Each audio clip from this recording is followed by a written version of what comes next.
ছোট্টবেলায় এভাবে কে কে করছেন নদীতে গোসল? আসসালামু আলাইকুম প্রিয় দর্শক, আমাদের বরিশালের পেয়ারা এবং আমরা বাগানে আপনাদেরকে স্বাগতম। আমরা এখন আসছি বরিশালের পেয়ারা বাগানে, আপনাদেরকে পেয়ারা বাগান ঘুরিয়ে দেখার চেষ্টা করব।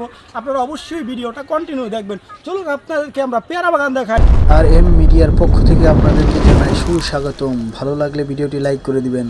প্রিয় বন্ধুরা আমার, ছোট্টবেলায় কারা এরকমের নাচানাচি করছেন, স্পিকার নিয়ে ঘুরতে গেছেন, অবশ্যই কমেন্ট করে জানাবেন। আর ভিডিওটি ভালো লাগলে কিন্তু অবশ্যই লাইক কমেন্ট শেয়ার করবেন, অবশ্যই করবেন।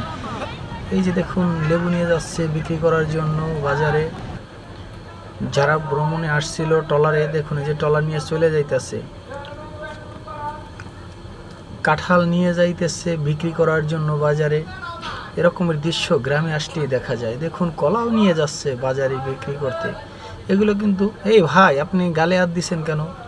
এই ভাই, আমি গালে তো হাত দিই নাই, আমি তো আপামনিকে দেখে ক্রাশ খেয়ে গেছি। আহা হা! এই যে দেখুন আমাদের দেশের আমড়া গাছ, কত বড় বড় আমড়া, মিষ্টি মিষ্টি আমড়া হয়ে গেছে, সাথে কিন্তু পেয়ারাও আছে। পেয়ারা গাছও অনেক সুন্দর সুন্দর। আপনারা দেখেন, এটাকে আপনারা বলেন দেশে, আপনাদের দেশে শাখু, আর আমরা বলি কিন্তু চার আমাদের দেশে।